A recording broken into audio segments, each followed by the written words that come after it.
ছাত্র জনতার আন্দোলনের মুখে ৫ আগস্ট শেখ হাসিনা সরকারের পতনের পর আওয়ামী লীগ ও দলটির সহযোগী সংগঠনের নেতাকর্মীরা আত্মগোপনে চলে যান। এরপর দ্বাদশ জাতীয় সংসদ ভেঙে দেন রাষ্ট্রপতি মোহাম্মদ শাহাবুদ্দিন। বৈষম্য বিরোধী ছাত্র আন্দোলনের কর্মসূচি চলাকালে আইনশৃঙ্খলা রক্ষাকারী বাহিনীর সঙ্গে সংঘর্ষে ছাত্র জনতা নিহতের ঘটনায় মামলা শুরু হয়।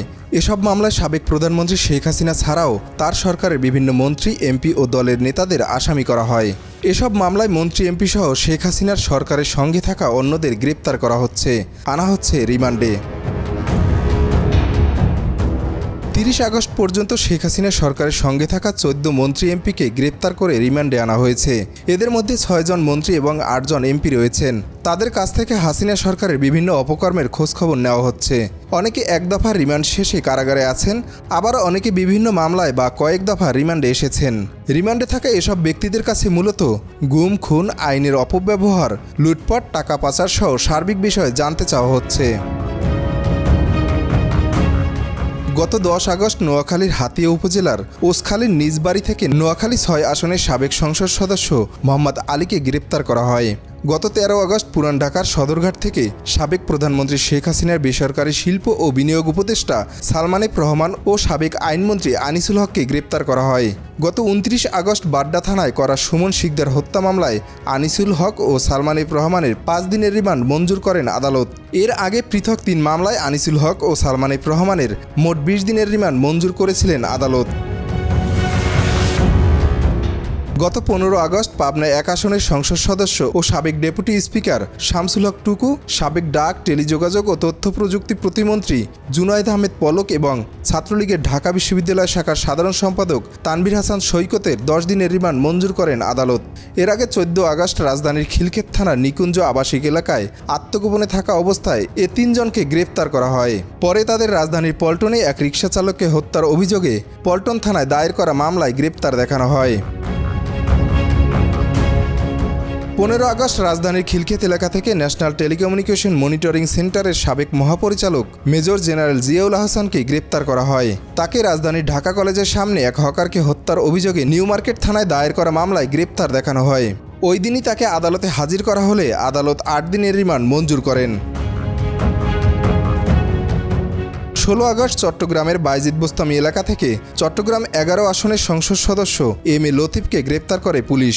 ১৬ আগস্ট ঠাকুরগাঁও সদর উপজেলার রুহিয়ার কষালগাঁওয়ের নিজ বাড়ি থেকে সাবেক পানি সম্পদ মন্ত্রী ও ঠাকুরগাঁও ১ আসনের সাবেক সংসদ সদস্য রমেশ চন্দ্র সেনকে গ্রেপ্তার করা হয়। ২০ আগস্ট ঢাকার বনানী থেকে নৌবাহিনী থেকে চাকরিচ্যুত চট্টগ্রাম বন্দরের সদ্য সাবেক চেয়ারম্যান রিয়ার এডমিরাল মোহাম্মদ সোহায়েল এবং রামপুরা থেকে নেত্রকোনা ৫ আসনের সাবেক সংসদ সদস্য ও আওয়ামী লীগের সাংগঠনিক সম্পাদক আহমেদ হোসেনকে গ্রেপ্তার করে পুলিশ। পল্টন থানায় দায়ের করা যুবদল নেতা নবীন তালুকদার হত্যা মামলায় তাকে গ্রেপ্তার দেখানো হয়। ২১ আগস্ট তাদের ৫ দিন করে রিমান্ড মঞ্জুর করেন আদালত।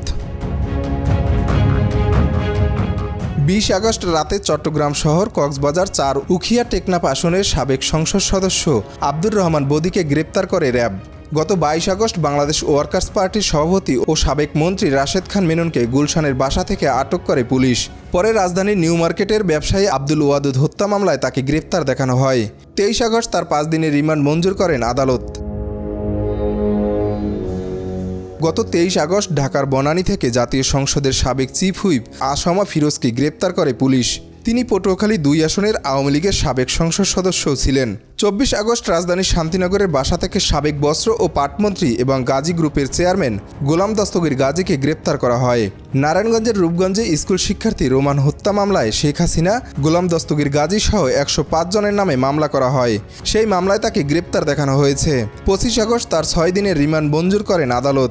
একই দিনে রাজধানীর পশ্চিম নাখালপাড়ার একটি বাসা থেকে মাদারীপুর ৩ আসনের সাবেক সংসদ সদস্য এবং বাংলাদেশ আওয়ামী লীগের প্রচার ও প্রকাশনা সম্পাদক আব্দুস সোবহান গোলাপকে গ্রেপ্তার করেছে পুলিশ।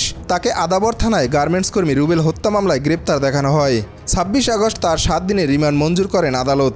ওই দিনই জাতীয় সমাজতান্ত্রিক দলের সভাপতি এবং সাবেক তথ্যমন্ত্রী হাসানুল হক ইনুকে রাজধানীর উত্তরা এলাকা থেকে গ্রেপ্তার করা হয়।